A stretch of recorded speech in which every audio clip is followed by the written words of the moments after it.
who are joining us via LinkedIn, via Facebook, via YouTube, and across multiple channels. Please do ask your questions. We will be happy to take them as well. And if you just give us a couple of moments, we'll get started.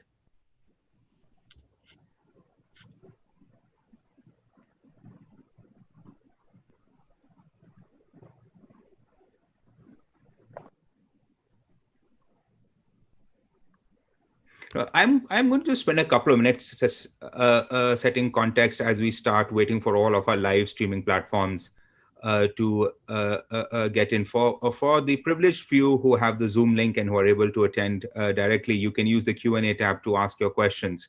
We'll be very happy to answer them directly as well. I think a lot has changed in both the MSME landscape and in the media landscape in the last 6 months or so.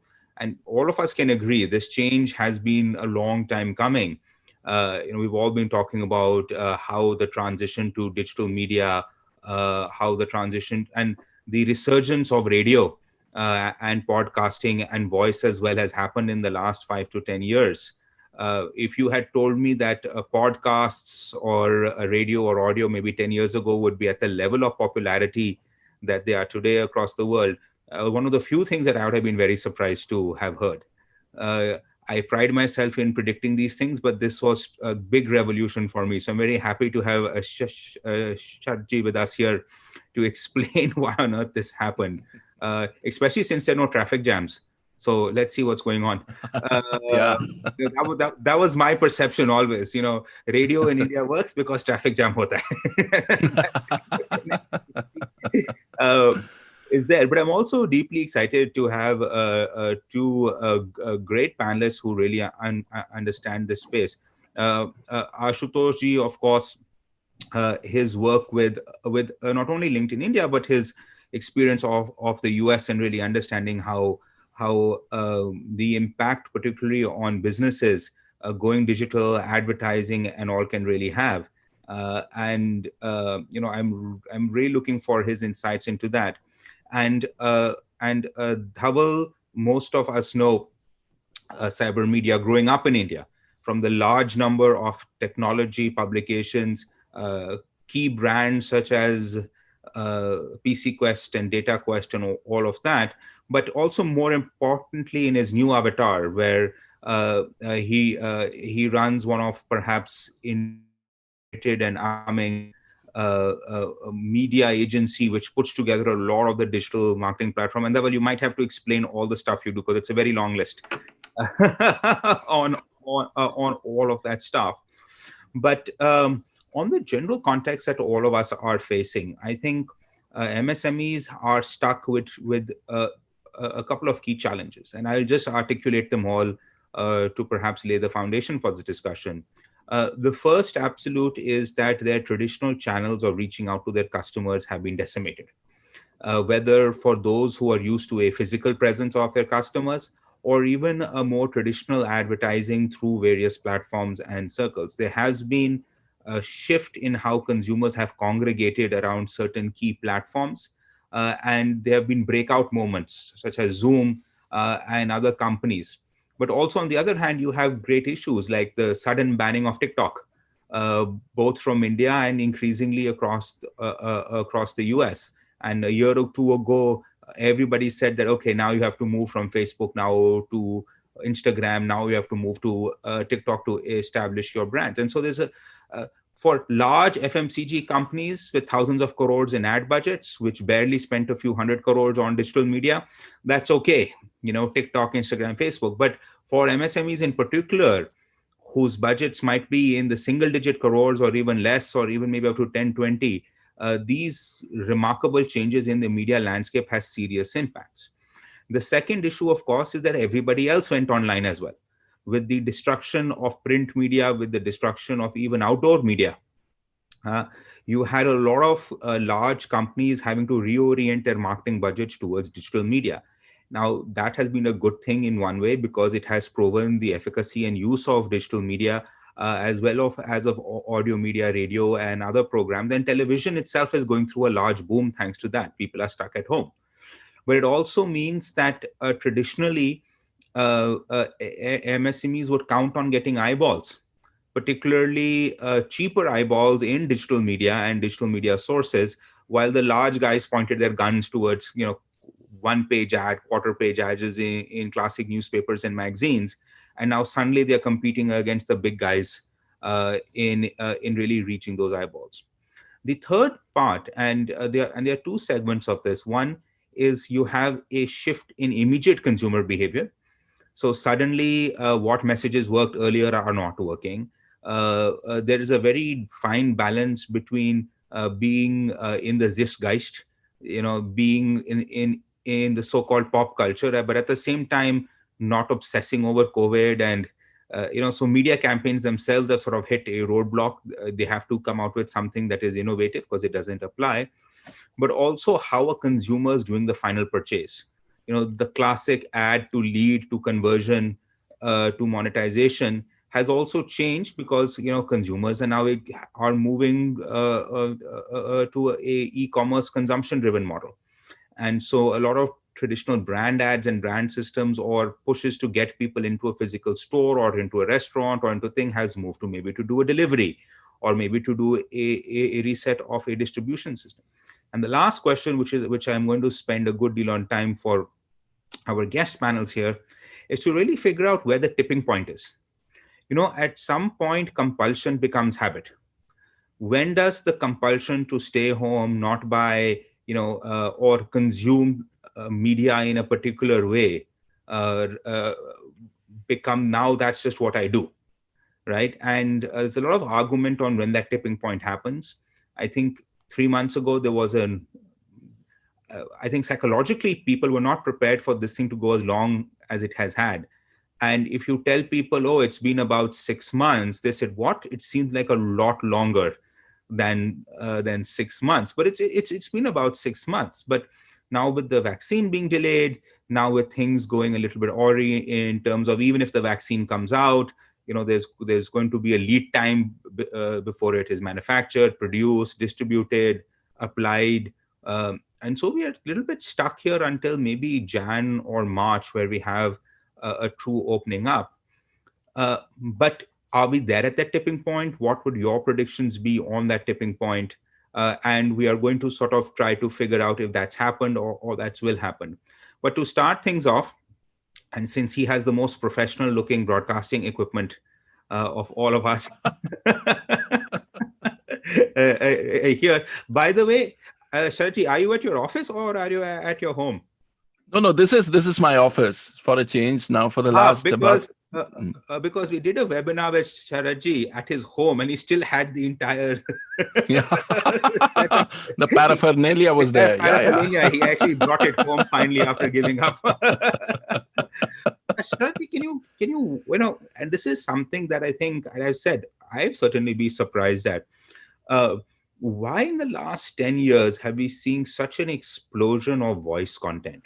Podcasts, audio, this, that. And, even in the lockdown, how have you been seeing audio content in general and then radio content really coming up? How has that changed and why? To answer your first question, why audio content is on the rise, I think we always had an oral tradition. Telling stories is something that is very natural to, I think, every culture, and specifically we Indians. Right from the tradition, we were always good at this. We loved stories, we loved telling stories, we loved listening to stories, and stories which are told in audio have a very, very different power. The power is that, if I just tell you, Aditya, today that, just imagine the most beautiful child that you've ever seen, an innocent looking child, a 1-year-old innocent child with the most beautiful features. And then I ask you, what is the color of that child's eyes? What would be your answer? I have 2 twin daughters, so I'm going to go with brown. You would go with brown. What about you, Ashutosh?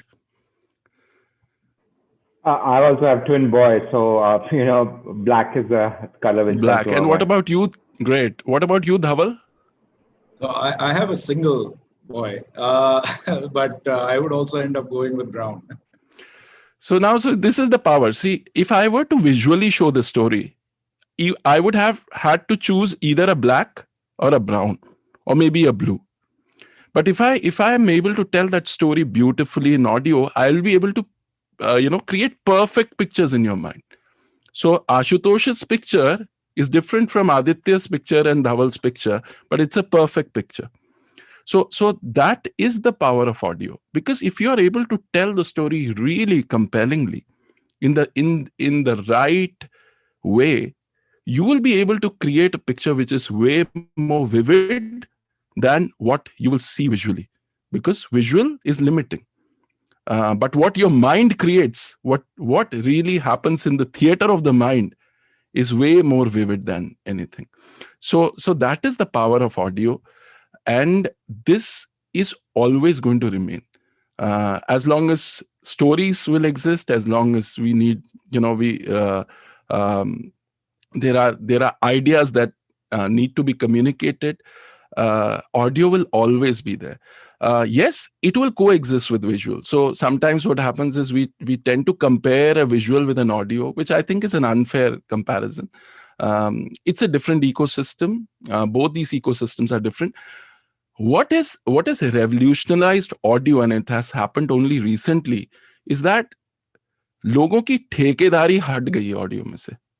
मतलब जो visual के साथ हुआ था कि यार visual में एक टाइम था कि television channels used to decide what is great visual content and what is not. The moment internet came in, it decimated that. And what you see on TikTok is an example कि हम खुद कई बार doubt करते हैं, यार बताओ इस इतनी क्रिएटिविटी हमारे गांवों में हमें नहीं पता था. सो वो ठेकेदारी सोशल मीडिया ने और इंटरनेट ने वो ठेकेदारी हटा दी. There is nobody can now say कि yeah, I know what works. Every content creator like us, we now say कि maybe this will work, we are not sure, because that's what it is. And that's also now starting to happen through podcast and audio. अभी तक क्या था, हम जैसे radio stations used to decide, अच्छा ये content अच्छा ऑडियो में, ये नहीं चल सकता. आई मीन हम कितना भी कह लें कि हम अनबायस्ड हैं, but there is a certain bias that every creator has. But the moment the podcast revolution starts to happen in any market, you will see that audio of all kinds will start hitting the market space, and creativity will just begin to happen. So I think that is what is happening, and this will continue to happen. And while Corona is a dreadful thing, but I would say for audio professionals कि शुक्रिया Corona, because अगर Corona नहीं होता तो शायद हमें ये impetus नहीं मिलता to go digital, to get the podcast going. So today all the radio jocks across the country, about 60 to 70% guys now have podcasts. I mean, we've been delaying it, postponing it, saying कि यार करेंगे, अगले हफ्ते करेंगे, अगले महीने करेंगे. Covid ने कहा भाई no option, अभी करो, hashtag अभी. And that's happened. So it's I think could you share some numbers? I had done a deep dive into podcast for India maybe about a year ago. And the numbers honestly were pathetic. Compared to anywhere else in the world. It just hadn't caught on. And people were still preferring radio to podcast by not even like 5, 10, 20, 30, 1000x, 10,000x levels of engagement. Just on podcasts, how much of that has changed? If you were to say that, what is the podcast audience of India? And earlier it used to be the podcast audience is category Sec A plus, mostly foreign educated English intellectual वाले लोग जो अपना बैठकर वही same guys जो college में जाकर front bench पर used to listen to lecture, अब घर में बैठकर back bench पर lecture सुन रहे हैं. सही बात है. So see, Aditya, ऐसा है कि numbers are still not exponential, but what has definitely happened is the typically जैसे हर market develop होता है, उसके signs दिख रहे हैं. The first sign is that there are certain serious players who've come into the space. Mainstream people have started doing podcasts. So now you have celebrities who are doing podcasts. तो ये एक और trend है which shows that now it is going to increase. Also, vernacular podcast is coming into play. तो अब जो है podcast, पहले जैसे आपने कहा बिल्कुल सही कि अंग्रेजी, जैसे देखिए यूट्यूब जैसे हुआ, पहले यूट्यूब जब आया तो पहले क्या हुआ था, अंग्रेजी में सब लोग यूट्यूबर्स आए, उसके बाद धीरे धीरे हिंदी आया, और उसके बाद वर्नाकुलर मार्केट्स में वो काम शुरू हुआ। सो now what's happening is there are podcast platforms which are right now, and some of them have seen the light of the day. Some of them are right now at the stage where they're getting funding. They are focusing on vernacular content. The next level is going to be incentivizing these content providers. Abhi wo shuru nahi hua hai. Just Jis the way din logo, TikTok had done it, and they got this massive yes, amount of money absolutely, towards the thing. Saji, I'm going to come back to you a bit later with two specific yeah, questions. ji So I'll ji give you ji, time to ponder on it.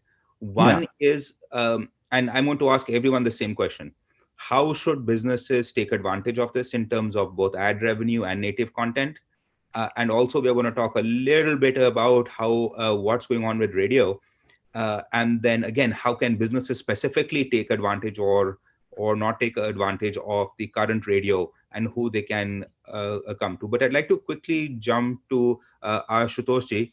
Ashutoshji, uh, when we talk about B2B, particularly business to business engagement, LinkedIn obviously is the more is the powerhouse in the entire world. I don't think there is any so quote unquote social or professional network which has had the wide coverage both in India and abroad of companies that have thing. Could you just share? By the way, for our audience, Ashutoshi was one of the first people at the beginning of the pandemic at CII. We did a very interesting 1.5 hour, 2 hour, very open Yeah. discussion with, and you can go online and see the recording of that. And what I'd love to know, G, now that we've had 6 months since then, how have you been seeing professional networks like LinkedIn evolve during the pandemic? How are the numbers coming in? What are businesses doing to really take advantage of it? And the second most important question: what should they be doing but they're not? Yeah, thanks, Aditya, and good to be here with Dhaval and Sharath. Before I answer the question, two things which I picked up from Sharath's response, which were very, very relevant.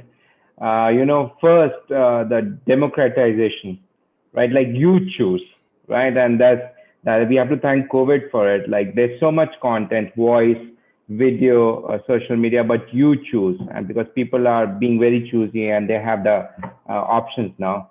And second, even on digital, Shad was thanking COVID, there was a joke going around saying, who is responsible for adoption of digital in companies, a CMO, a CEO, or COVID?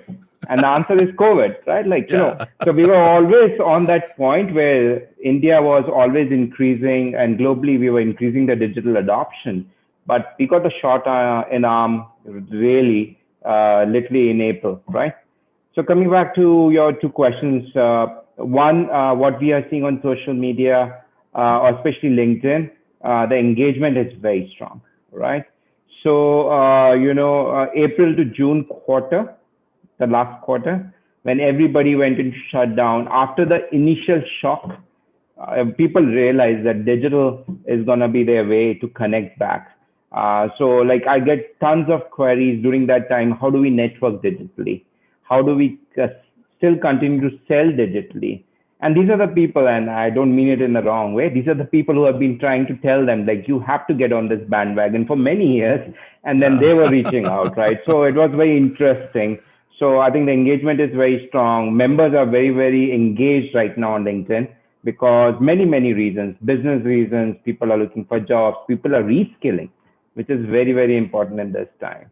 I think the second part of your question, like what they are not doing, I think there is a little bit of dilemma in people's mind. Like you were painting the picture saying, hey, once the COVID vaccine comes out, can we just go back to our old normal? And I don't know the answer. I don't have a crystal ball. But you cannot ignore the digital efficiencies, right? And this is just not me speaking. People have now built digital supply chains. people are using digital media to advertise, they tell us that the efficiency is many, many fold, right? So you Absolutely. cannot ignore it. So I think some parts will come back to the old normal, some parts, but I think this is a shortened arm for the digital media right now and adoption of digital. I think if you look back at all disruptive technologies, there was always a moment when something happened externally which pushed it, right? Now, it's always not been a pandemic, and I hope it never happens again. But, now this is a disruptive change, which, I think people will still go back to old ways, maybe in a year, maybe in 18 months, but some of this will remain. This will remain because consumer behavior is changing. People are more going to be more digitally savvy. So those are the two couple of thoughts. So, see, so more specifically, right? Obviously, LinkedIn has a wide bouquet of services, right? And if you were to do a session on that, that would just be 3 hours, just going through all the options, whether it is in mails or various advertisement formats or enterprise pages and all of that. For MSMEs in particular, are there one or two things that they can do, low hanging fruit, doesn't break the bank, that they can do, that at least gets their journey started? Yeah, absolutely. Two things, none of them cost money, right? So two things you absolutely have to do is one, for your company, establish a company page on LinkedIn. It's free, right? Establish a company page. We call it your brand identity, and use that company page to start promoting organically, right? Build your follower base, build more people coming to your page. And I think the differentiator will not be the money. The differentiator will be what you share, right? So how would you share the right content which is relevant for this time, is going to be real differentiator. Number two, most MSMEs, they're small, they don't have multiple people. The founder is kind of a bigger brand than the company itself. So I would request all founders to have LinkedIn profile and use that LinkedIn profile not only to build their personal brand, but also build the company's brand through their own network, right? So these two things, and once you start gaining traction, once you start gaining efficiencies, there are multiple paid ways to get, more traction, get your business, build your business. But remember again, establish a company page, and founders definitely build your own profile and leverage your network to direct your traffic to the company page.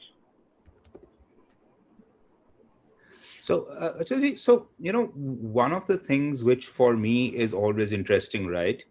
Um, the feedback I hear from every single MSME founder and all is that, Aditya, you tell us to go on digital, do this, do that, right? But I don't, I'm not a writer. I'm not an articulate person who's going to be able to, come in and do this. How do I write? And I don't, and most people assume, which is not true, but most people assume that all the big CEOs or people who are on LinkedIn, by the way, I write my own posts, have a team of content writers and a lot of companies that offer the services. And I'm going to ask Dhaval to explain how this happens, but who actually end up writing content for them, because some of these platforms, including LinkedIn, if you're not engaged once a day at least, or several times a day in case of Twitter or in Facebook, you just don't get the organic reach that you need.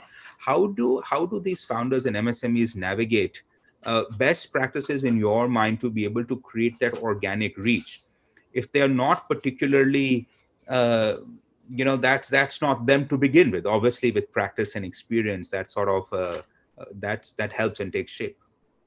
Yeah, good question. So we are trying to reduce the obstacle of, like, I don't write every day. I don't know how to think about professional content, right? And I'll give some tips here. My first tip is, and with the assumption that you have a website. If you don't have a website, we'll come to the option two.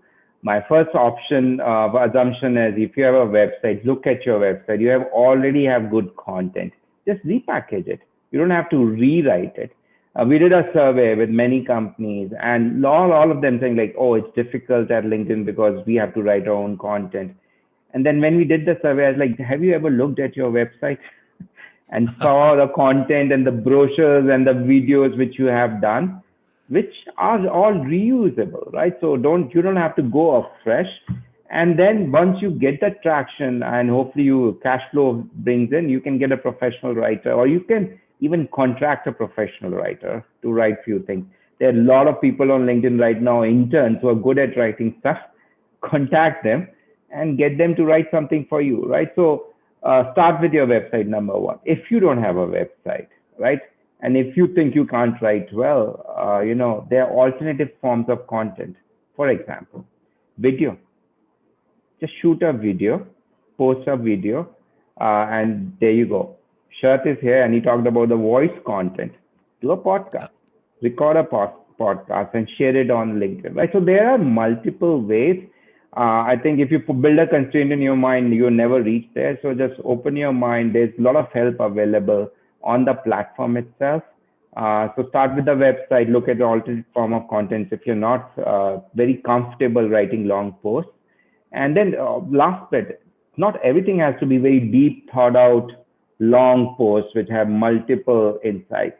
You're talking about your company. I'm sure your company stands for something. Just write about that. Share industry related news to that, what your products and services are. The idea is because professional audience, and especially LinkedIn audience, they want to know something which they don't know. That's why you go to platform every day, right, Aditya? Or hopefully Dhaval and Sharath. You go to platform to learn something. You don't go to see where Aditya is vacationing today. That's not the intent. Or what Aditya is deeply thinking about. Like, I just want to know what Aditya is up to and what he shared, which can add more value to my every day, professional day. Those are some simple tips. I am going to come back for your one or two questions on really asking that how one is great. I have this engagement. I'm sharing all this nice content. My videos have 20 likes on LinkedIn. How does that convert to actual sales? And I'm going to move just to Dhaval. Two big questions for you. One, how are you seeing? You have the advantage that most of your magazines anyway are technology focused. So there is an inbuilt advantage compared to some of your and my friends who are whose magazine readerships tend to be less technology centric and more. I need to see a paper. One, but how are you seeing both yours and of course the greater magazine world, because you are interacting with all the connections there. How is that transformation happening online? And second, if you could just speak to some of the initiatives that you're doing, particularly around helping companies transition to the digital media space. And then I'm going to deep dive into a couple of those things. And my video might cut out for 2 seconds, but I'm still here. All right. So thanks so much, Aditya, for the questions, and it's a pleasure to be here along with Ashutoshi and Sharatji. Adi, just to sort of continue the thread from what Ashutosh was just now talking about, which is cyber media as a media house, of course, has been there for 40 years. We are the largest technology content creators in the country. With half a dozen brands, and they're all market leaders in their respective spaces. But the fact of the matter is that the transition has very clearly and happened for the digital world, and I think that's where one of the fundamentals of the fact that content is king remains, right? And I think that is a very important thing to understand. Having said that, I'm going to say something which is a sort of a juxtaposition to what I just said. I think while content is king, I think a lot of people still assume that the content that needs to be put together and generated and therefore shared, let's say for the digital world, needs to have a certain caliber of excellence. And I think that's where there is a massive shift in terms of what is the kind of content, what is the volume of content, what is the social angle to the content that is being put out, and therefore, how is it going to become relevant to the readers in the digital space? And I think that's very interesting because, gone are the days when, of course, you have very prominent editors and so on, and they are industry stalwarts. But in terms of making sure that, if you look at the younger generation, I think that younger generation is really not going to have the same challenges or the hangups with, in terms of, I think, the kind of content that they are able to create, simply because a lot of them would have grown up in an environment where they are putting out social media content frequently, right? And sure, some of the content will be great, and some of that content is not going to get whatever 1,000 likes or shares or whatever it is. But I think the whole aspect of democratization of media means exactly that, right? The content is something that is going to be widely created, widely distributed, and ultimately, of course, the good quality or the better content is going to come out. Having said that, the barriers to entry to create content are much, much, much lower. So again, like we were discussing earlier for audio as well as social media, it's important to get in the game. And for anybody saying that, how do I sort of start a LinkedIn or start any kind of activity, if content is if they're treating content as a major bottleneck or a major hurdle, is something that I think is more of a mindset challenge and a mindset issue, as compared to a genuine issue on actually not being able to put together very, very good quality content. So, but let me push back there. I think you raise a very important juxtaposition. One, of course, and I use TikTok because I think that just proved the entire notion that anybody can make content, right? As Ashutosh also exactly. pointed out, as you're trying to say, you don't need a professional media house to build this beautiful, cutting edge, everything clean. And in fact, which you also underlined, that in some ways this casual content feels a lot more authentic. Yeah. It doesn't seem overproduced. It doesn't seem that there was a marketing team. There's a genuineness that consumers today connect with, particularly the younger generation demands it. For them, that authenticity is more important than the polish. But this, however, has created another problem, right? Two things, and I'd love to get your thoughts on this. The first problem is that places such as Facebook, right, chose, and to some extent, I think even LinkedIn is struggling with this algorithm problem, but definitely Facebook, Instagram, and Twitter, and all of this have told people that one, hey, we have so much content being produced that we have to take care of the psychological needs of our users by not throwing too much content at them. So guess what? Pay to play. You want your company content to actually reach all your followers, you have to pay for it. And now that earlier was a reasonable balance between saying, look, we can't have every single company which you follow, or every single page you follow, every single celebrity you follow, their content thrown up on your timeline, because that's all you would then see. It's just random posts. You won't get posts from your organic network, from the events that actually make you come back to there. All you just see is thousands and thousands and thousands of people just posting random stuff, right? But on the other hand, it's extraordinarily frustrating for companies, users, etc., who build large follower bases to, and of course, for the audience, this happened years ago. So that transition happened years ago. That entire thing has been sort of done. That they're saying, hey, I built this huge follower base, this huge fan base, and now you're charging me to reach my own fans and followers who have come on your platform. And that debate is over, so let's not get into that debate. But how do companies then do this challenge? How do they stand out?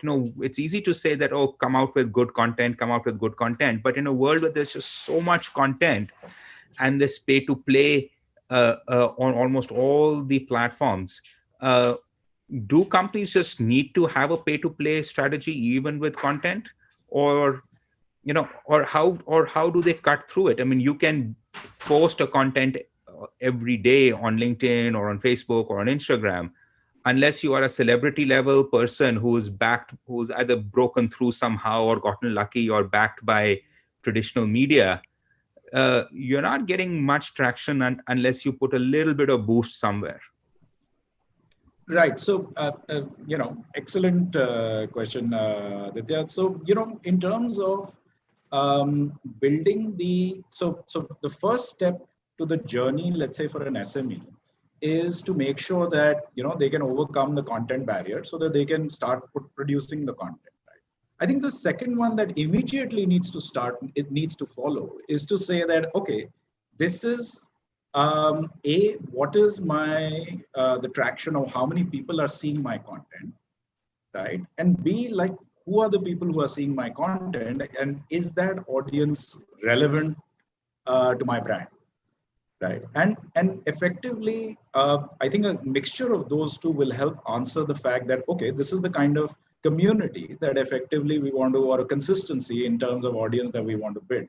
So let me give you an example. I mean, when we talk about data quest, in terms of, let's say on the website, I'll take a very simple metric, which is number of page views. Number of page views really doesn't matter to us. As long as we are connected with the top 5,000 CIOs in the country, who basically control like a 50,000 crore budget, 5,001 necessarily doesn't really end up mattering too much. Right. So it's I think as a brand, Quality over just quantity. It's not just about how many, you could get 50,000 likes, but as an MSME, if only 5 of those people are actually your target audience, or the people who are going to make a buying decision, then everything else is just noise. Yeah, absolutely. And again, I mean, if I talk about today the SME journey, the first step was, and this is now rewinding to maybe 15 or 20 years back. The first step really was to just create a website.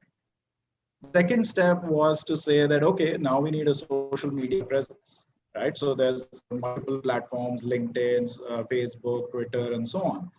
The next step is making sure that whatever is the data that is getting generated is now being converted into or is being utilized to take actionable intelligence, or convert it into actionable intelligence, so that it helps build a community, because ultimately you wanted to do e-commerce, right? So I think the growth of SMEs on the digital can be, and the maturity level that they have can be determined by what stage they may be at on this particular journey. And then, of course, the SMEs that are doing all the way through and are usually are typically very successful in terms of now making sure that they can generate a good amount of business and e-commerce via digital, of course. So it's important to get those pillars in place and a good foundation in place, so that one can sort of move in the right direction.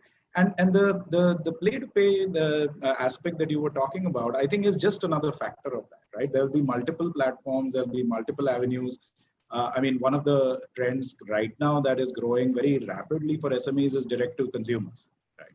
So I mean, the dependency on platforms like Amazon, Flipkart, and other large e-commerce platforms, and a lot of players are saying that, look, we don't want to have that kind of dependency, we want to build direct to commerce sites and direct to consumer sites, sorry. And that's again it's a growing trend at the moment for a lot of SMEs.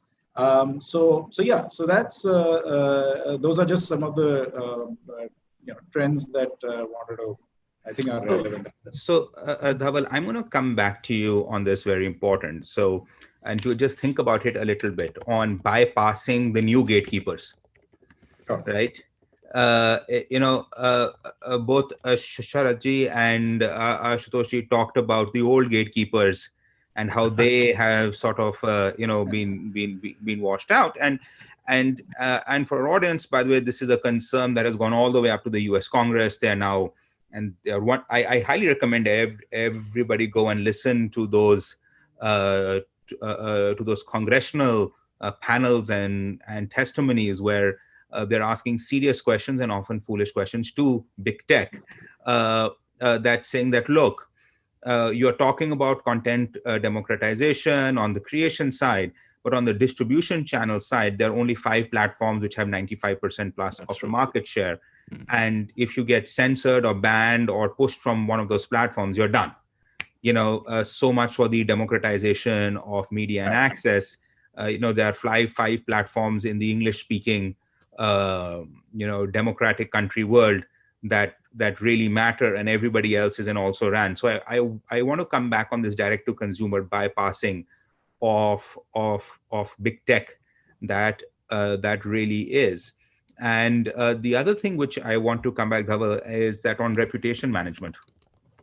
One of the big problems that I certainly hear about companies is that, look, you put me on social media, I got a Twitter handle, now I'm being bombarded by all sorts of crazy people on, your product didn't work, or you're stupid, or some NGO who's after them, or some political party leader who's now mentioning them. And they were saying, before this, I had none of these problems. You brought me to social media, and now I'm being whacked by every Tom, Dick, and Harry who's ruining my well-earned company brand, which might be X number of years old. And how do companies mitigate that? But back to Sharatji on the questions we had asked you. What's going on with radio? Are listeners increasing? Was my perception that radio in India is the traffic jam go to? We have old cars who don't have iPod connectors or MP3 players built in, so you're stuck in a traffic jam. You turn on your favorite radio station, and that's how radio booms, particularly in the metros. How has that been under COVID? Are you seeing numbers go up, flat? Has it been a challenge? And then the second part of that question is, how do businesses leverage both traditional radio, which still matters, huge reach, as well as these upcoming podcasts and all, which are sort of catching on? They're not there yet, but maybe now is a great time to build those expertise and skills. Absolutely. Aditya, so when the COVID crisis happened, the first thing that happened was that we moved our studios home. So that was the first disruption that happened. And what we realized was that audio was always location agnostic. You could have always created audio on the move. And it was just a mental block that we had in our head that you need a studio to actually broadcast a live radio program. It's possible from anywhere. So and then, of course, coming to your point, that how did listenership move? Our research, the various authentic research that we have, the matrix that the industry follows, had always indicated that the people who listen to radio on the move is about 20 to 30%, varying from various markets. But most of the listenership, it happens from the home, and that got validated during the crisis. So when we went wrong even before COVID on this one, right? Yes, but it's very natural, because our experience of radio is when you're driving and when you see the car next to you, it has a certain frequency. So even as programmers, we are used to that kind of a thing. But whenever we've been hosting shows, so like I host 2 shows, the kind of calls that I get, a lot of calls are from home. A lot of calls are from people who are like, I do an early morning show, so a lot of calls that I get are people who've just woken up and are tuning in. So help me out here. Paint me an audio picture, right? What does a radio consumer at home look like? I mean, like they wake up in the morning, you're groggy, your alarm clock went off, you pushed 2 snooze buttons. Is there a radio sitting next to their bed? Are they listening to the radio while having a cup of tea? Maybe in their drawing room or on the dining. Where does the radio come in? Where is the radio kept? What sort of radio? What does this look like? Yeah, so different kinds of people. Like some people, they have a radio set which is next to the next to their bed. So with every day part, the profile changes. So for example, the morning show that I do, it's an early morning show, 6 to 7. The first show that I do. So they are in the groggy category. So what they do is they wake up to the songs and to the show that I do. So typically You're the their alarm programmers would clock. have, yeah, it's like an alarm clock. So a So lot of so my if they listeners set say the ki timer, at 6, this will turn on, and they they wake will up to just your turn voice it every morning. on. Absolutely, they'll turn it on and they say कि यार जब उठने का मन नहीं होता है तो हम क्या करते हैं, वो प्रोग्राम लगा देते हैं, तो 6:30 तक हम उठ जाते हैं.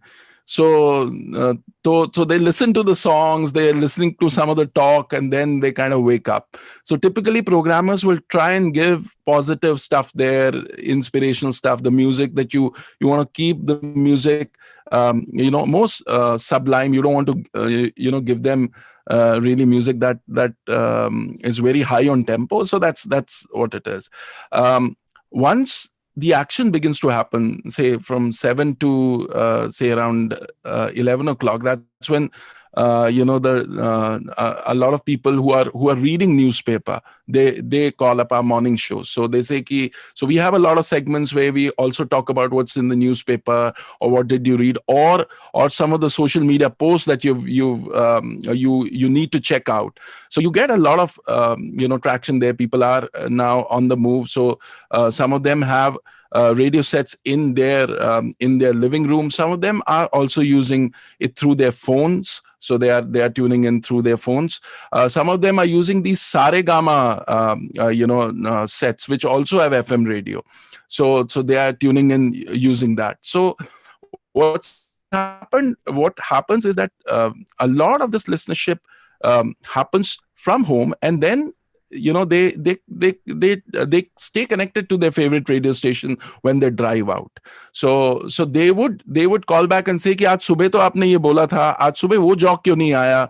All of these questions happen because radio actually is a very personal medium in that sense. The RJ is like a part of your inner circle.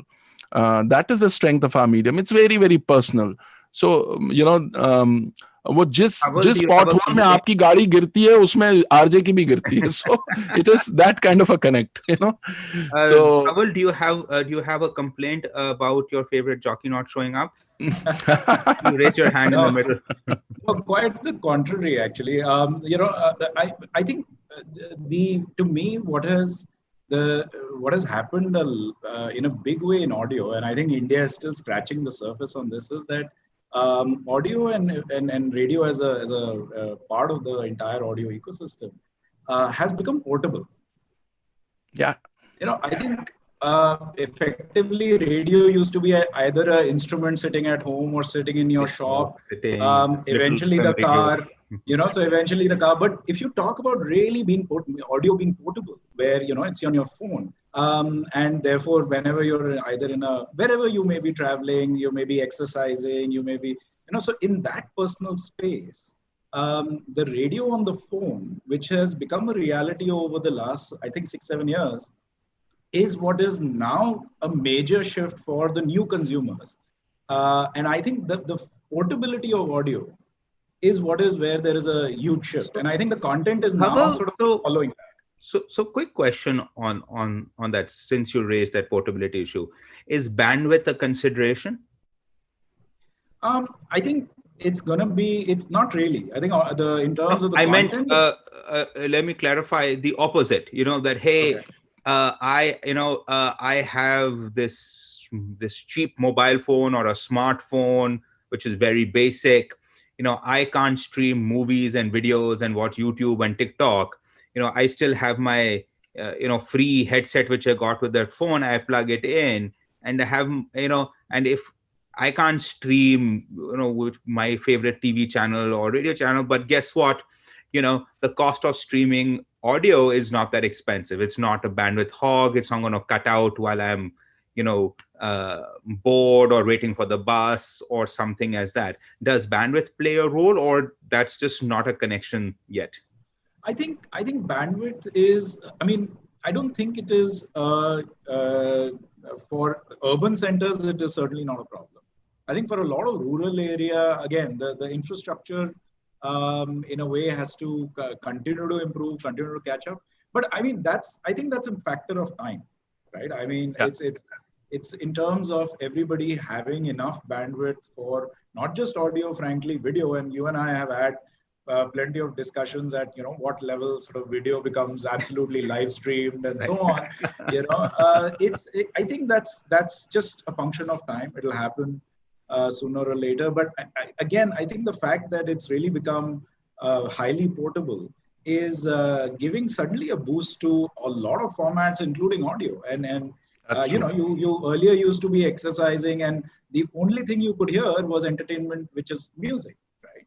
But if you want to learn something, now you have the option to do that, and that's only become a possibility in the last few years. So, you may be driving, exercising, whatever. I mean, whatever may be anybody's personal space. But if earlier it was only that entertainment or music-oriented genres, but today, of course, if you want to hear an audio book, you can do that, and it's portable. So I think that's a big shift.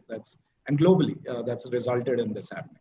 So, Sharad, back to the big question. How can MSMEs take advantage of this? Should they be sponsoring radio programs? Should they be doing native content? What is the low-hanging fruit? And MSME says, okay, I came on the CI show. Sharadji convinced me audio is the best way to paint this beautiful picture. I don't even have to show my product or hands of thing. I can evoke the image that is needed. Where should they start? I think, radio, like every other media option, is if it's effectively used in a bouquet, it will work brilliantly. Like one point, which Dhaval and Ashutosh were speaking about, which is about building a personal brand for the MSMEs, because they are generally personality driven. It's that one person who drives it. Audio is a great platform to build your personality and your image. Not just the external communication, but also internal communication. I think people have not yet utilized it. It's as simple as that. If and we use that very often. When we have to communicate. Now, if I need to write a mail to someone and say कि see यार ये एक काम कर देना, इसमें audio में थोड़ा सा लेवल बढ़ा देना, ये स्क्रिप्ट थोड़ी चेंज कर देना. If I have to write it, it will take me at least 5 minutes because मैं लिखूंगा, backspace मारूंगा, ये करूंगा. But अगर मैंने एक voice note बनाया, मैंने कहा देख ये जो ऑडियो अच्छा तो है, लेकिन इसमें ना थोड़ा सा लेवल उठा और ये स्क्रिप्ट को थोड़ा ये करो और जल्दी से भेज दे, out. It's gone. And you are promoting one of the most annoying things that people make to me on WhatsApp. So you know, that suddenly voice note after voice note, I'm like, yeah, I'm a public. I know, but WhatsApp where people are sending voice notes. but I get your point. I get your point. It's very what I'm trying to say, Aditya, is that whatever communication that you have, and the point that Dhaval and Ashutosh were making, and the point that you raised, that how do I make posts every day? I'm not a good writer, but most of us are effective speakers. We are able to communicate a bit. Now, if you are able to create that podcast on a daily basis, or you're able to create an audio program on a daily basis, you're able to tell your customers what your business is, your business story. It can very effectively impact. I think you are underestimating the amount of skill, talent, time it takes to be you. I would be very hard pressed to get most people to create a regular podcast or audio. नहीं, actually पता क्या है? They can do. Yeah, नहीं, बात I agree with you. ऐसा लगता है. But the fact is that the point that you raised, people are just looking at authentic stories. They are not looking at great voices. They are looking at someone who is real.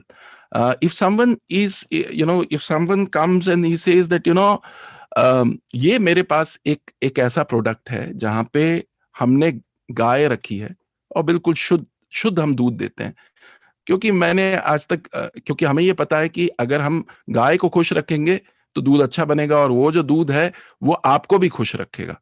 आप कभी हमारे area में आइए और आप देखिए कि हम क्या किस तरीके से आता है। ये हमारा नंबर है और आप जरूर आके देखिए। Now if that isn't very authentic communication, the chances are that people will actually want to try it out rather than a very produced and a very packaged one, because there is inline such coming in, a cow sound and बिल्कुल happy अलग अलग angle से आपने shoot किया, ये सारी चीजें।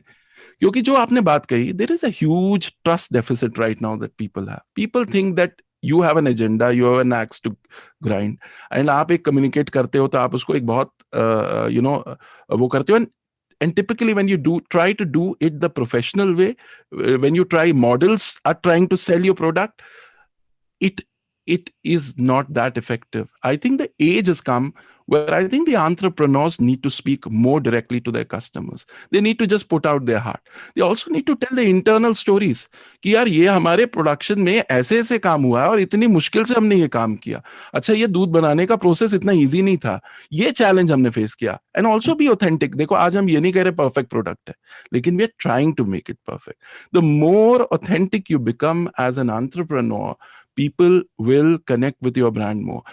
A classic example, and I feel that he's a lesson for all the entrepreneurs, is what Baba Ramdev did. Why is Patanjali such a big brand? Because it is Baba Ramdev's, it's Baba Ramdev that we are buying. It is not the brand Patanjali, the logo, the ads or anything. It is this man who used to go to city, town to town, used to do yoga, and the word of mouth started spreading कि यार ये काम बड़ा अच्छा करते हैं. And that personal brand decimated a lot of FMCGs, because the connect that person has, a typical FMCG brand can never do. Overproduced, super marketing campaign. Yes, because it's a person to person connect. Use a filmy dialogue which is sort of hitting me. Yeah. उनकी आवाज में सच्चाई है. That सच्चाई sort है. of, that base तो रहे हैं पर आवाज में बिल्कुल. अब जैसे मैं आपको एक लेकिन मैं आपको एक एग्जांपल देता हूँ, and this is a learning for us. देखिए, जब when we started the Bharat Positive show, I was co-hosting it with Gautam Gambhir. Gautam came on board, and Gautam, he Gautam, and that time he was not a politician. He wanted to contribute to the society, and he said, let's do it. And Gautam is, when you compare Gautam as a speaker, there are people, there are probably cricketers who probably have, better voices, for a want of a better word. And internally there was this discussion happening in my team that, how will that sound? How will Gautam sound? Because Gautam will never try to, try to be extra expressive on a point. He will just make the point the way it is.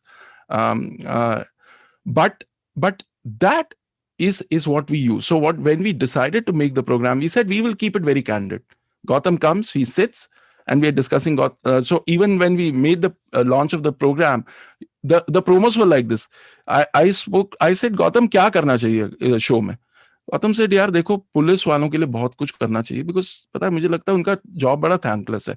अच्छा ठीक है. And that's it. So Gautam ने कहा, अच्छा promo बना है? मैंने कहा हो गया प्रोमो. Said, what? हो गया? अच्छा ठीक है. And Gautam went. We just took that conversation and we just put it out like that. No packaging, nothing. We just put it out. I asked him, Gautam, नए show में क्या करना चाहिए? Gautam ने कहा पुलिस वालों पे करना चाहिए. Because it was so genuine and authentic that you can subconsciously gauge वो बंदा दिल से वो बात कह रहा है कि नहीं. And that is what cuts through. अगर इसी की जगह मैं कहता ओके आ गए हैं आइकॉनिक क्रिकेटर गौतम गंभीर और आ गया नया शो और ये सुनिए, हम आकर पुलिस वालों पे प्रोग्राम बनाएंगे, okay stay tune to Bharat positive show, people will say ये गौतम आ गया है अपना कोई एजेंडा लेकर, और ये सब ये पैसा बनाएंगे और मीडिया हाउसेस, गौतम अपनी पब्लिसिटी करेगा. ये रियलिटी है हमारे लिसनर्स की. But when it was genuine, because it was coming from Gautam's heart, there was nothing artificial about it. Gautam को भी मैंने स्ट्रेस नहीं दिया कि you suddenly need to become a jockey. No, He was just being himself. जैसे गौतम के अगर मैं घर जाता और जो conversations होती, जो genuine conversations, the passion, that when it comes out on the mic, it has immense power. So I think authentic communication is the biggest opportunity for entrepreneurs. आप अपनी story authentically कहो, and उसके लिए professionals को use करो, and we are there for that. How do you communicate your story authentically minus the drama? Because I interview so many entrepreneurs, and I feel every entrepreneur has a unique, authentic story to tell. It is just that the advertising agencies and the entire paraphernalia उनको इतना परेशान कर देते हैं और डरा देते हैं, and they are not able to identify what is that thing that is authentic. तो ऑथेंटिक चीजें वही होती हैं जो हमारे शो में भी, हमारे मीडियम में भी हमने सिखाया कि गला खराब है अगर आरजे का, तो यू एडमिट इट, यार आज गला खराब है, तो थोड़ी आवाज ना थोड़ी बेसुरी आएगी, so deal with it. Now, of all the RJs that you've heard that day, you will remember this guy because he was so authentic. उसने वो बात बोली कि यार आज गला ठीक नहीं था. So I think that is the power, and radio is a very, very authentic medium in that sense. It has always been like that. Ki, it's very real. The people are not sitting on an ivory tower. They are just like you and me. So I think authentic stories, and it goes for every medium. It goes for every medium. The future is authentic communication. आप अपनी घर की problem, आप अपनी office की problem, आप जितना अपने कस्टमर के साथ शेयर करना शुरू करोगे, and the key again is that you need to be authentic in that. Your story has to be authentic. नहीं तो they will very marketing produced, because people can tell that. But they can tell that. Yeah, Aditya, going to Ashutosh on this. I mean, this is something that you've seen on LinkedIn as well, right? I see it so certainly, when I go through my LinkedIn stream, although a lot of people try to fake authenticity and they get called out.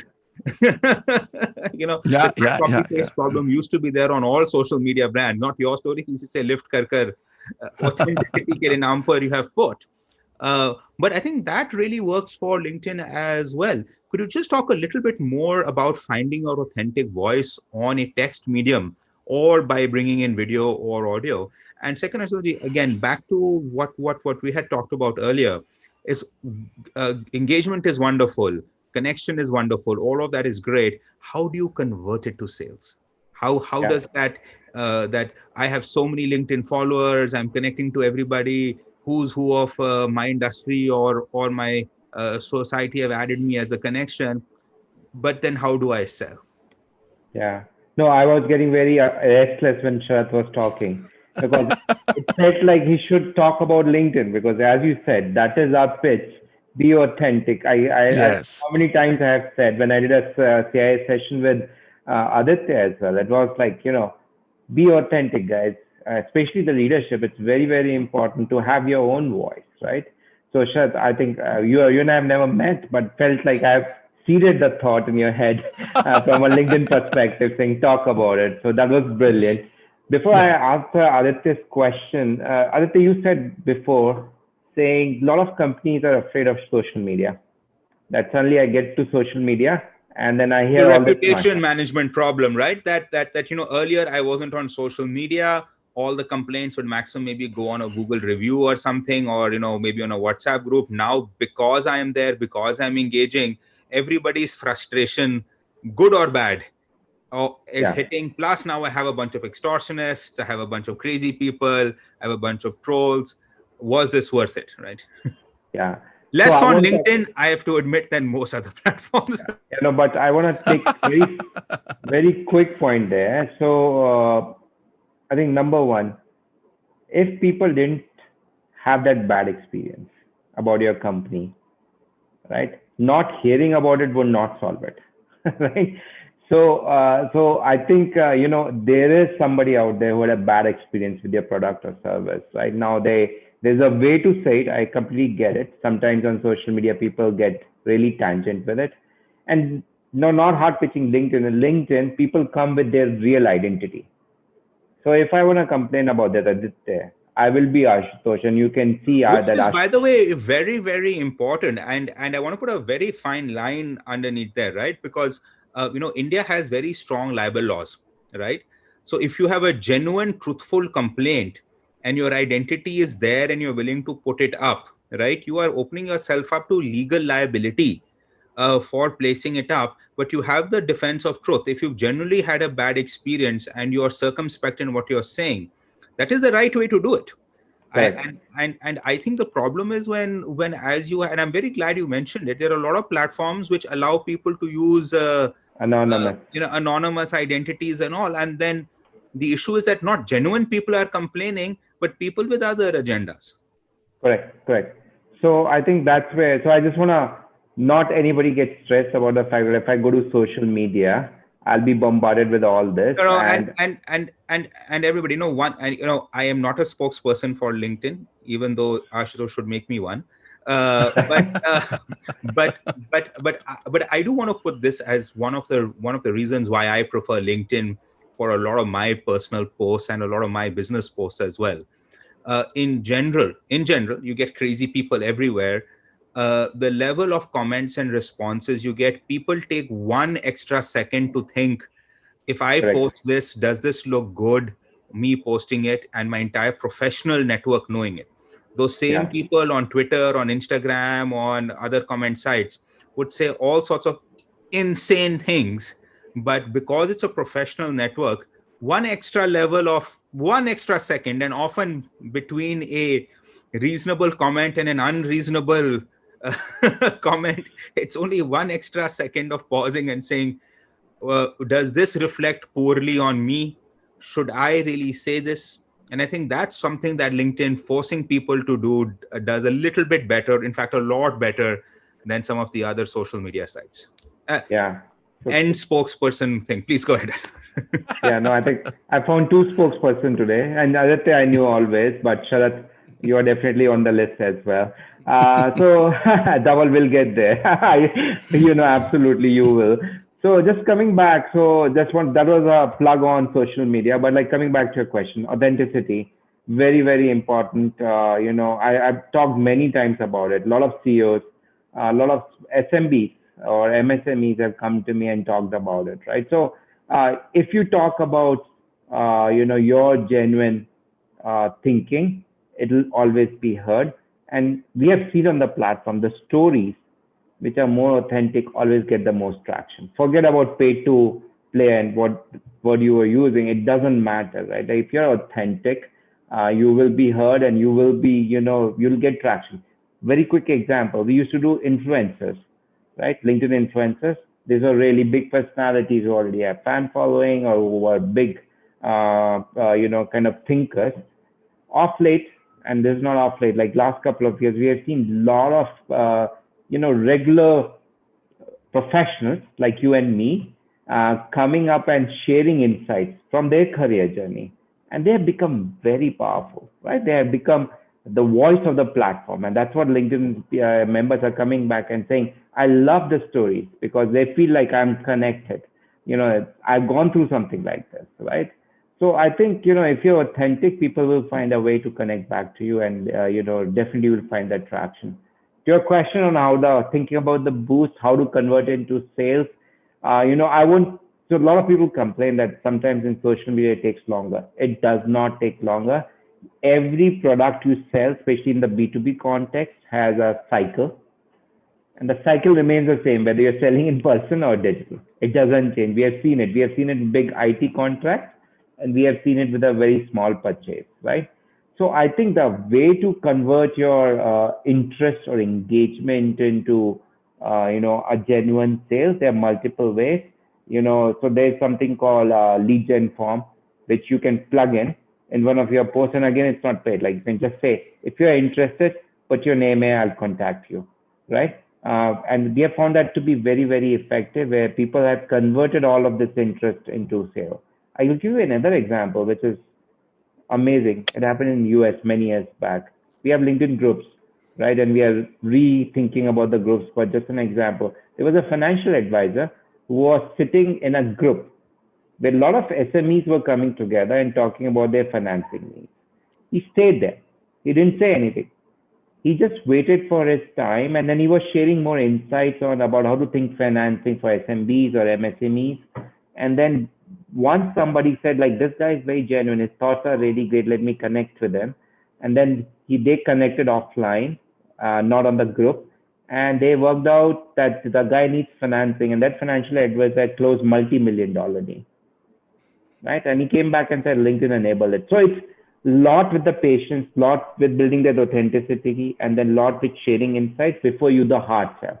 Which is by the way a very important point. And I remember you and I had this conversation 6 months ago of, LinkedIn is probably, and others, all social media, forget LinkedIn, Facebook, said you have to earn credibility with somebody before you can ask them for something, right? All this entire thing that, hi, will you be my connection? And the first thing you say is, hey, I have this product, here's my brochure. There are so many people, and I get those all the time, where I have like thousands of people who just throw, like, instead of spamming me on email, they're spamming me on LinkedIn, right? And I'm saying, you have zero credibility with me to sell me anything. Why would I even listen? This is as good as you just dropping me a random email. Why did you even think about using this platform, hoping that my spam management filter for social media is worse than my spam management filter for my email? But I think that's a brilliant point. I think in and just to add to what Shutoshi is saying, it might require a little bit of authenticity and credibility, but then the sales cycle at that end gets a little bit compressed as well, right? Mm-hmm. Because earlier you were starting off by, first cold call meeting, this, that is multiple meetings required to establish that credibility anyway before the person is going to close. And in India, we are legendary for our incredibly long B2B cycles.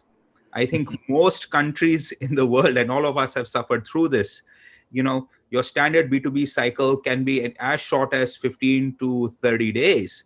And sometimes, maximum 2 to 3 months. India is one of the few countries which anyway offline also has a 6 month, 1 year B2B cycle. And and hats off to all our salespeople across the country who have to manage that. But if you're going to do that, you might as well get some authenticity there in greater numbers so you can close faster. At least that part of the thing is compressed. Dhaval, coming to you on this, Ashutosh did talk about a little bit about online reputation, and I think all of us can agree that at least in LinkedIn that's there. But there are so many other social media platforms and where. But before that, I want to pick up that point you made, right? 5 companies, maybe 6, control all the distribution channels for content. So it might seem like a democracy that anybody can make a video, anybody can make a beautiful audio story or write incredibly authenticated content, have their website. It takes 2 seconds now to do it. You don't even need to hire somebody. But guess what? Unless you're using one of those 5 or 6 distribution platforms, no one is showing up to you, right? And the second tier level of that, and we are seeing these things, but particularly for businesses, perhaps who aren't in the mainstream, or the personality of their founder maybe is not as acceptable to a lot of the traditional looking media. And I think big tech has become as bad in some ways as traditional media in being able to manage and police those issues there. Where do you see this direct to consumer really working? And because even if you put up a website or a sector, you're still going to have to pay a Google, double click, somebody to get advertisement to get eyeballs in, right? Yeah. So, see, at one end of the spectrum, of course, we were talking about, just making sure that you can get an entry, let's say, on the internet, reach out to a larger audiences. And when we talk about these platforms, I think you're absolutely right. These platforms are very fundamental to being able to make sure that, one can sort of effectively create a distribution of their brand, create a distribution network in terms of reaching out on whatever the products are, whatever their services are, and so on. Having said that, I think ultimately the founders of any particular business, I think, need to take a fundamental call if what is the utilization, or how is the utilization of these platforms going to happen? Is it going to be absolutely core to their e-commerce, to their sales? And that's the strategy by which they're going to use to sort of grow into the market. And if that is the case, then they might as well sort of join the club in a sense, and But sort of Dhaval, drift in. let me add to it. I'll give you a live example. One of Yeah. my wife's very good friend runs an Instagram account, right? She's a SME, has about 20,000 followers, right? They sell these very interesting uh, uh, kids lunch boxes, right? Very niche, very small. 99% of her entire e-commerce happens to Instagram. She pays to play a little bit, so to get stuff posted, etc. Right? Her account was hacked, right? Overnight, she lost access to all her followers, right? So she went, complained to Instagram, nothing happened. Every single post that I have seen now on as an SME, now as a large company who has 5 crore, 10 crore, 20 crore ad budget with all these companies, they will pick up the phone and say, sir, we'll restore your account in 2-3 days, right? Everybody who's had a similar experience has told that good luck, 3 to 6 months is going to take, right? Yeah. Now, this lady is going pillar to post, police station, here, there, etc., trying to figure out all of this. And I'm looking at her and I'm like, this is somebody who invested years in this platform, paid and got advertisement, right? Depends on this for her entire company because she was all in. As you just said, is that going to be your major revenue source? And then because some hacker figured out a way to take over her account, she is unable to even deal with the tech service there to be able to restore access to her account in time. And she is sitting and saying that I wish I'd never used this thing, I think, and stuck between rock and hard place, right? There are other examples of people who got deplatformed. Now, some of them get deplatformed for very good reason. And in fact, I hope and pray more such people get deplatformed.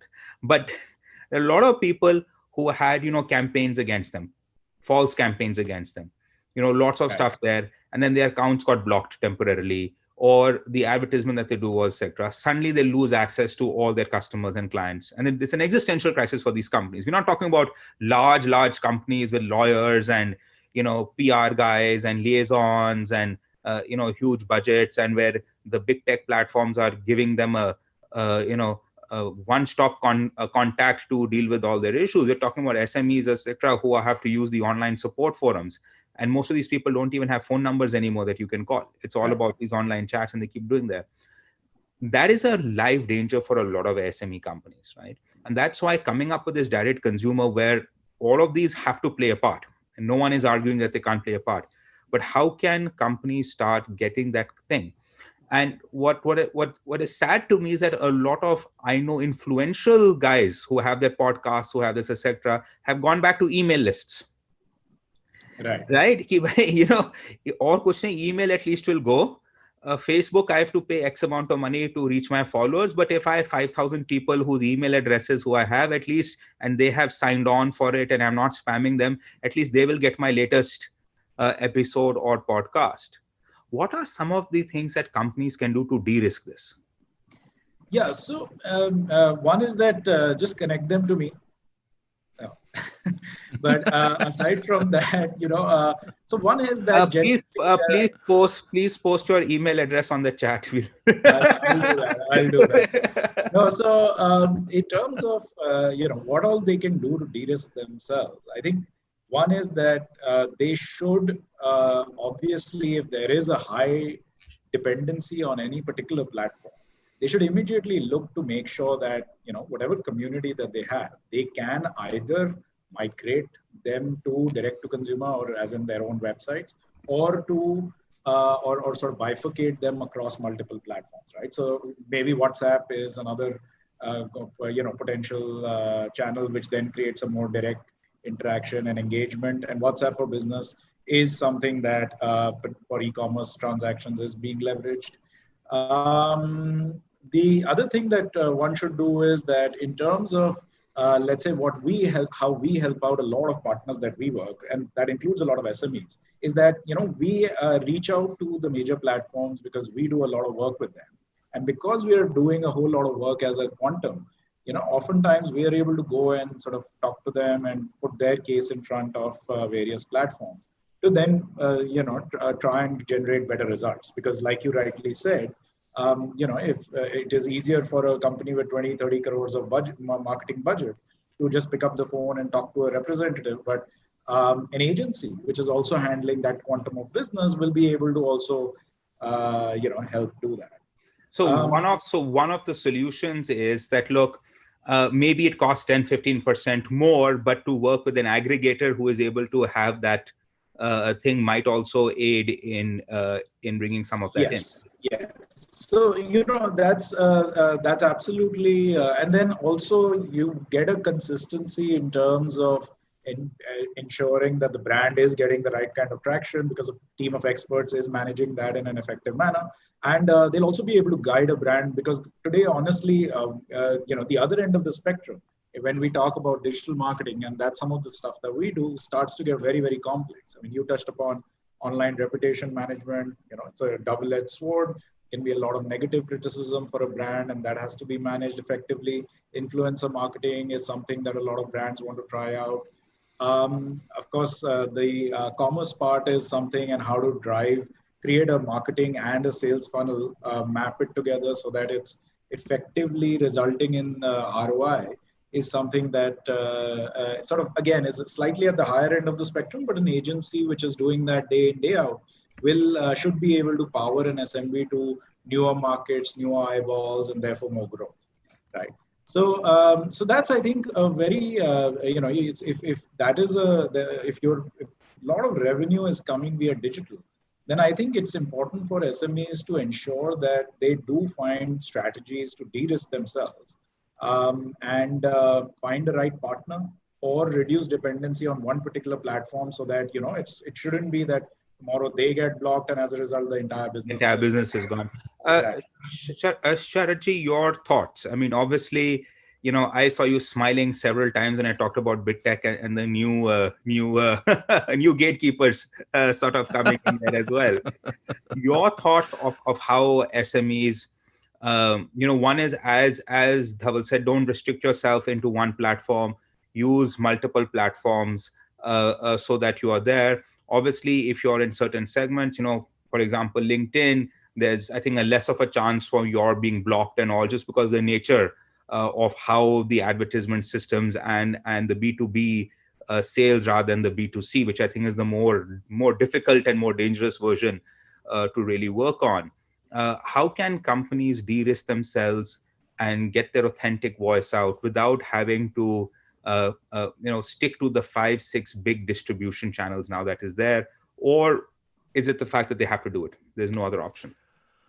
I think you'll need to take a pragmatic approach. These platforms work; they are working for everyone, and so you will need to continue to do that. But one thing is for sure, and I think increasingly that's what this entire discussion. These are the learnings that I'm getting out of the discussions that I've had from all three of you, is that you will need to have a one-on-one connection with your customers. You'll need to slowly move towards a platform which is your own. You'll need to devise a process where you are speaking to your customer one-on-one, and once you you develop that knack of how you do it, then the platforms will only enhance what you're doing.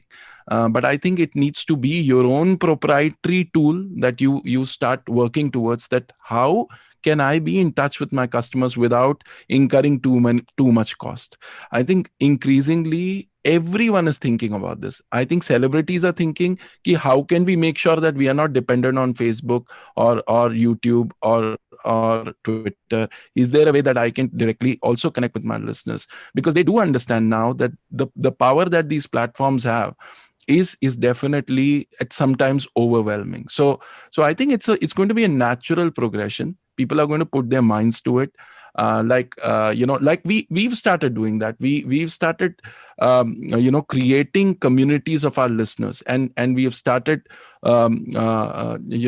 creating a workforce that is dedicated in communicating with our listeners and understanding them better. So I think that is going to be a natural movement. At the same time, you'll need to continue to use these platforms because they are there for a reason. They are good, they are strong, they communicate well. And again, like any need gap, any platform that can address this problem would have a competitive advantage. So that again is a space vacant there. So there is a need for a platform which can address this problem or this trust deficit that right now people have, and it's only a matter of time before it will be created. Because if there is a need, if there is a market need, 100% I feel that it's only a matter of time that a solution and an alternative will come to the force. Raji, I know you only have a couple of minutes because you have a program to do and a hard stop therefore. And then I will continue with the wonderful insights of Ashutosh. Fever FM radio, if SMEs, business people want to advertise, if they want to engage, what's the process? The process is very simple. We have a website. They can just Google Fever FM on Google, and there is a process through which they can connect with us. Or all they need to do is they just need to tune into the radio station, and we have a backend, we have a call center where they can call up and they can communicate their needs as to what exactly are they looking at, and we can provide really authentic communication solutions for them. Virenchaji, thank you so much. And I highly encourage people to experiment and try and to push. There is not in particularly in this COVID-19 times, now is the time to really try things that are out of the box, and maybe it'll work. And I think that's a great place to start. Raji, thank you so much. I know you have to run. Yes. So thank you for your time, and you have a program. I wish I could have continued, but I have my next program starting. But Ashutosh, Dhaval, so much learnings from you. Aditya, the way you moderated this was absolutely fantastic. A lot of learnings for me, and I'll be in touch with each one of you to continue some of the interesting things that you guys discussed. Thank you so much for your time. Thank you so much. Thank you. Brilliant. Ashutosh and Dhavalji, two big questions for all of you. First, we have about 20-25 minutes left, and so one thing which I want to really focus on is how are you seeing consumers shifting, both in the terms of how they viewed digital marketing and content, and how they interact with it. And second, I mean, we've covered a little bit about the authenticity and all, but how that was true pre-COVID also. Has COVID anything changed in that? And second, a little bit more on the consumer behavior, which I'll ask as a second question. Ashutosh, from your perspective, right? How are you seeing the consumption patterns of consumers changing? Of digital media? Are they clicking on more ads? Are they clicking on less ads? Are there certain ads that they're responding to more? Are there certain ways that they're doing more? And particularly examples where you see a complete shift from pre and to post COVID, or is everything else the same? It's just more people stuck at home.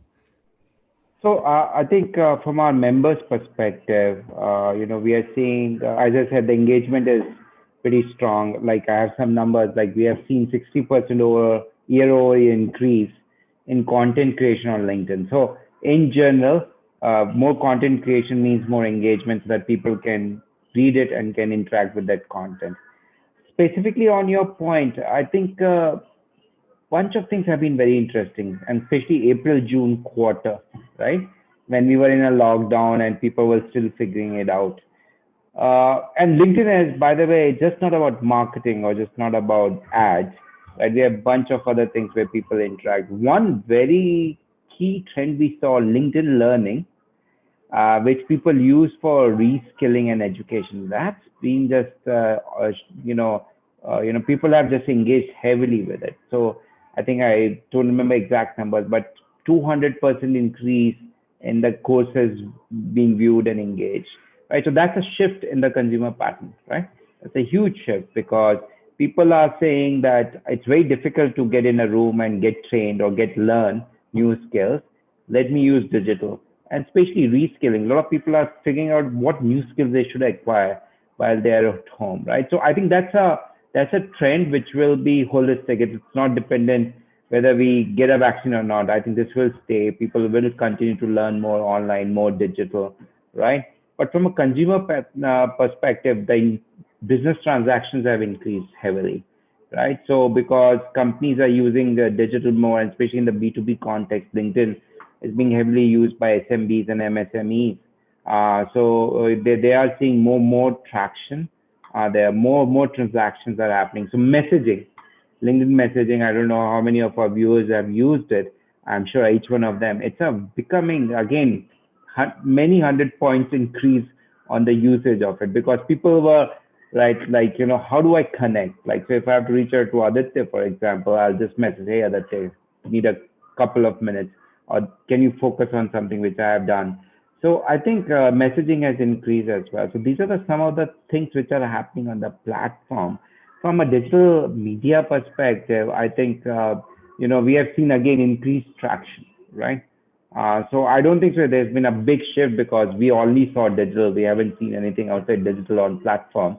But more and more companies are coming because they know that their end users or their decision makers are on the platform, right? And all of them have gone digital.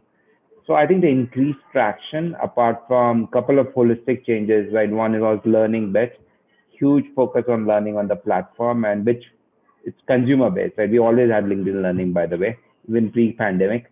But that is changed. And then the messaging. Last bit, sorry, it's a little long answer. Online events. So what happened? B2B is very heavily dependent on events.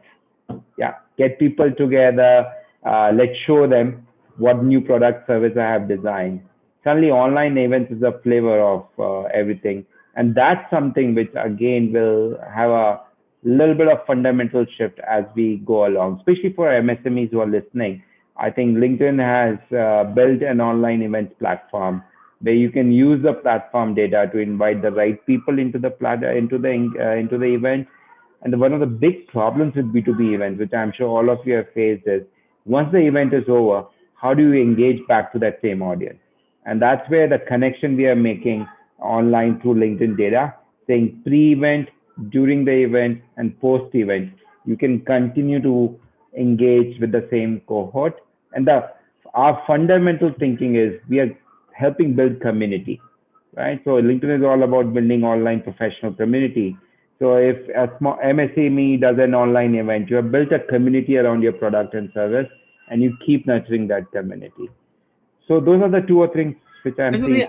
I absolutely love this very interesting point you've made, particularly, of course, we have the learning, the training, all of them. These are all expected, but this entire notion of all the, I mean, CII certainly sees this, and I used to personally at least go and visit so many B2B fairs, exhibitions all across the world. Suddenly, we've all had to now move them virtual. I think that's been a big change. And I also wonder perhaps that might be a continuing trend where for those who've managed to do it realistically well, they are something that they are hoping to continue well beyond this. So I think that's a fantastic point. Maybe we won't see as many trade seminars or fairs, and we'll just be able to try to do these things online, one-on-one. Dhaval, your thoughts? What has changed? Very, very interesting times. I think you would earlier, right at the beginning of the session, were talking about tipping point. And I think one of them that has, was anyway, we were moving towards what's the adoption of digital. And I think that's gotten accelerated in a major way. Satya Nadella recently mentioned that almost 2 years of digital adoption has happened in the first 3 months of the lockdown, right? And that's just phenomenal, right? And some data points just to back that up also is that we all noticed that in throughout the pandemic and throughout the lockdown globally, there have been different sectors that got affected negatively and certain sectors got impacted positively.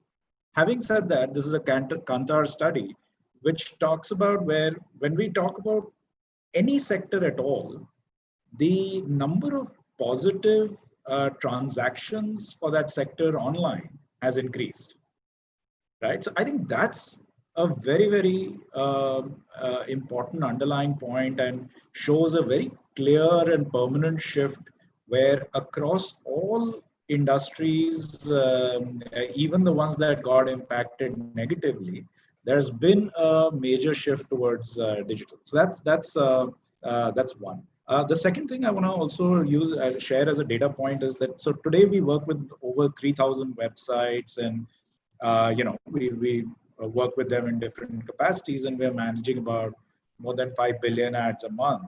Now, in the process of doing this, what we saw through the pandemic was that the surge in inventory or the number of users or what they were reading went up by as much as 40%. So there was a huge fillip in terms of the overall usage online. And by the way, just to also share in parallel, the ad spends reduced by a little more than 45%, right? I'm talking about specifically the first 3 months of so AMJ is what I'm talking about. And it's sort of kind of balanced out in terms of the inventory going up and at the same time the rates coming down, and with sort of real-time bidding systems, the overall quantum of what was happening in digital actually kind of remained at par, right? So while all the other mediums were slowing down, digital was, I think, has been gaining traction on a lot of the other mediums that are out there. I think probably TV is the one of the exceptions, but if you consider a lot of the other mediums, digital has actually gained a huge amount of traction. And finally, the last point I want to also put across is that we are seeing actually a huge number of traditional businesses who have never really explored digital come out and say, okay, it's high time. The world is moving towards digital. At least our consumers as well as our partners are asking about digital more and more and more. And so it's now imperative for them to be active and be prevalent as far as the digital landscape is concerned. But that was just on a few data points. Are you seeing the and you little bit touched upon this, but a little bit more in specific, are there certain formats which consumers are responding to more? For example, size of a story, or length of videos, has that changed? Is there patience increasing with digital? Is it going down? Where are you seeing on formats? So on formats, I'll answer that slightly differently, which is where there has been a massive boom is in app utilization, right? So I think in the work from home environment, one of the things that it has necessarily sort of forced a lot of consumers is to move very quickly towards apps and adopt, not just in terms of adoption, but in terms of utilizing for different kinds of services and content. And so that's one area which has seen a major boom. The second is, of course, a lot of major boost in, of course, the OTT platforms and the video platforms and the video format. Right. So the OTT platforms during this time have really sort of shot up in terms of their adoption. They have been sort of bringing customers on board extremely rapidly.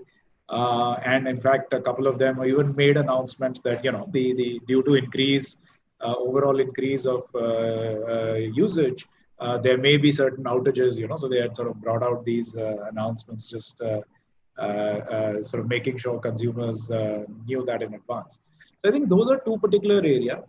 I think specifically on content, I would say that the other trends remain the same. I think it's a good mix, or it's a continued mix between short format content as well as on long format content. I don't think that has really changed a lot, because that continues to depend on what are the specific user preferences. And so we're not seeing a big shift there as far as digital web is concerned. Uh, we have about maybe 10 minutes, 12 minutes to go. And the big thing which I want to focus on is that, do you see consumers on that tipping point? Starting with Ashutoshi, what are you seeing in terms of, do you think consumer behavior is now going from that, one theory is that, hey, we're all stuck here. Post the moment COVID opens, there'll be a rubber band snap back to normal, right? And then, yes, there might be a 5-10% COVID hangover continuing, but new normal will become normal, but it won't be as new as the previous normal.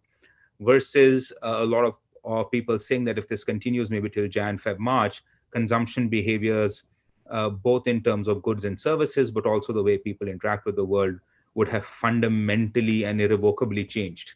And everything that we've seen in consumer behavior, marketing strategies in the past will have to now reset itself and adjust for a new world. Ashutoshi, are you seeing a shift? And for our audience, obviously, full disclaimers, crystal balling is always difficult. Please don't hold us to it. But given the data information we have now, where do we think we are going in terms of consumer behavior shift? Either it's happened, will happen, or if it's inevitable, how long do we have to be in this semi-lockdown state for it to get fully set? Yeah, no, thanks, Aditya. I think a disclaimer first. I'm going to answer this based on my personal opinion. It's not a reflection of LinkedIn's opinion on this, because I'm a consumer, I'm a member of the platform as well. So I think there are certain things which all of us have realized, which will never go back at the same level once this is over, whenever that day comes. And there are certain things which we have completely stopped because of the fear, the paranoia of the pandemic, as well as the reality of the health crisis, which will definitely come back. So, for example, right, travel.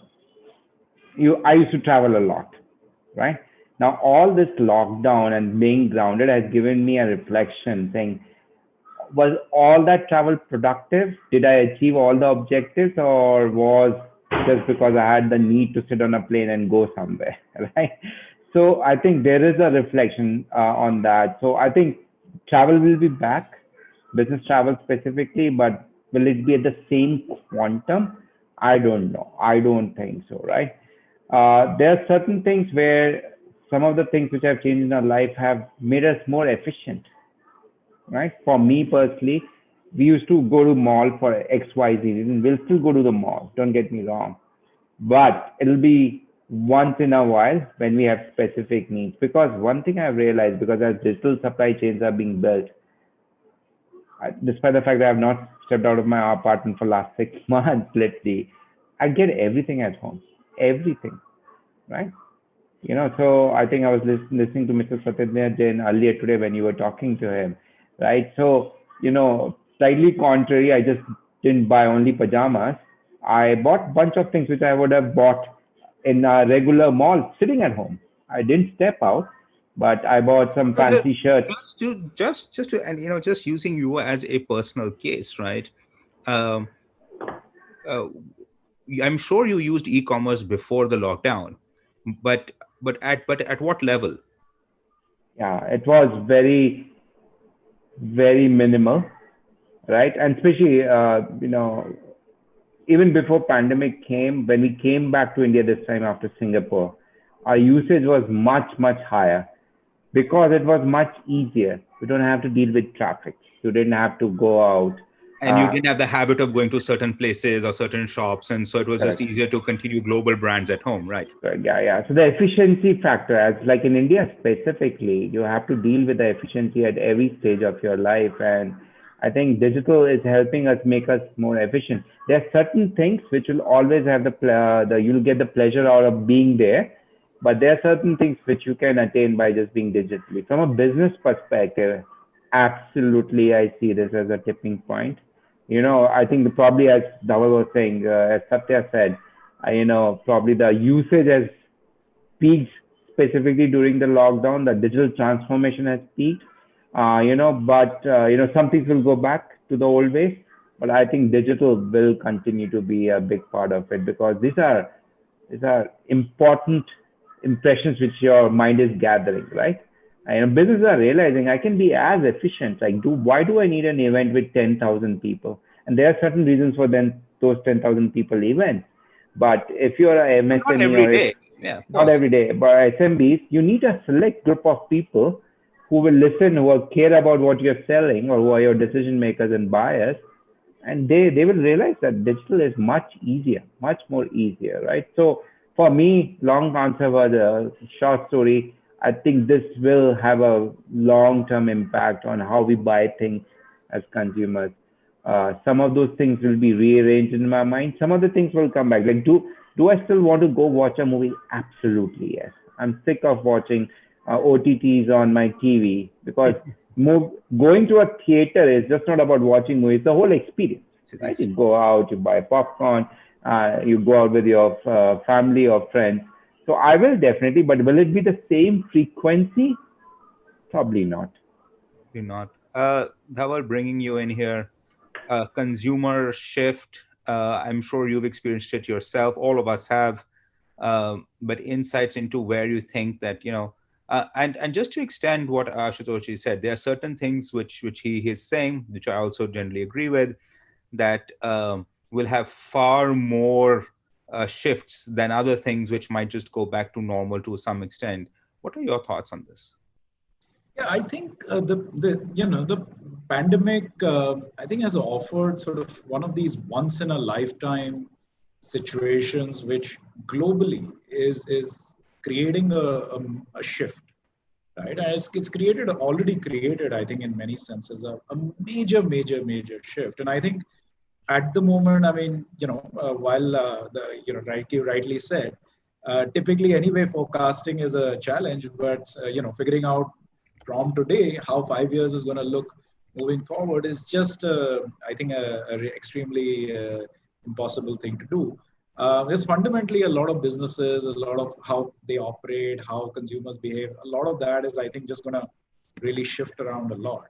I think that there is, of course, going to be a shift towards digital, but how soon things will bounce back, I think that's a big question mark. In my mind, in my opinion on this is that, frankly, India is going to be one of the countries worst impacted by this, because we've, of course, already had the major economic impact out of all the major economies. We've seen that in the Q1 numbers.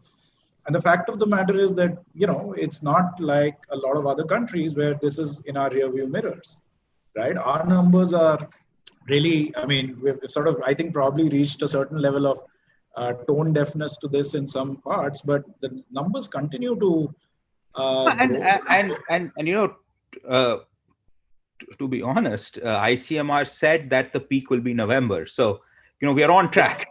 so it's not some new information which we've gotten. Yeah. And I think, by the way, anyway, that quarter of the year is typically the biggest quarter for most industries, not all industries, but for many industries, that is the big quarter of the year, because in India also, you have Diwali, and then you've followed by, of course, the Christmas and New Year break and so on. I think that quarter is going to be a very, very important indicator of where we stand vis-a-vis the pandemic in terms of recovery, economic recovery overall across different sectors.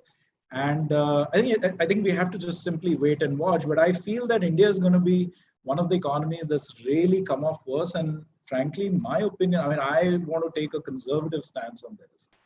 And I'm going to say that we're going to be figuring this out, or getting sort of completely out of it, at least for a couple of years.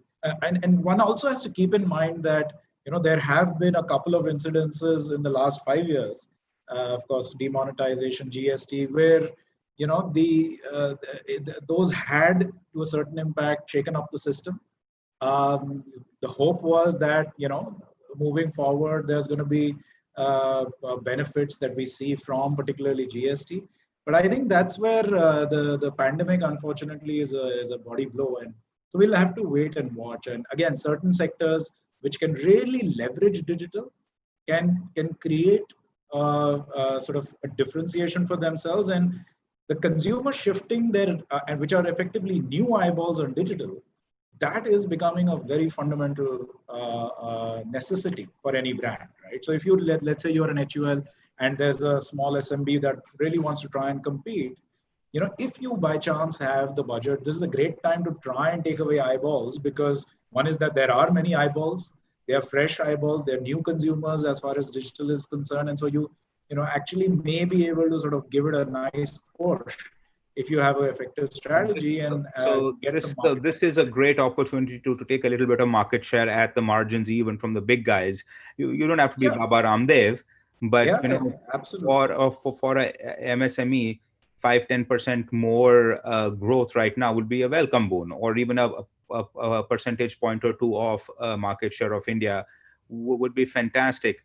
I think we're just about out of time, and I really want to thank both of you for really being honest and giving through these insights. I think this is such a changing landscape, and finding incredible people who are able to really think this through, both on an intellectual level, but also who have this the pragmatic experience of dealing with it every day. I think is phenomenally useful. So thank you so much, Ashutoshi. Thank you so much, Dhaval, for coming out. I also want to thank all of our sponsors who are here. Without these sponsors, we can't get these events all created. So thank you so much for all those who have contributed their time, energy, and money to this. And to all of our CII council members for really pulling up to make this entire business week happen. My deep thanks to all our attendees and participants, whether you've joined us on YouTube, Facebook, or LinkedIn. Thank you so much for attending. We know you have different options for your time, and we are grateful for you to have spent it with us here today. Please look forward to the next sessions of the CII Business Week, and I look forward to interacting more with each and every one of you. Thank you, everybody, and thank you so much to our panelists. Thanks, Aditya. That was nice to meet you. Thanks, Aditya, Ashutosh. Thank you.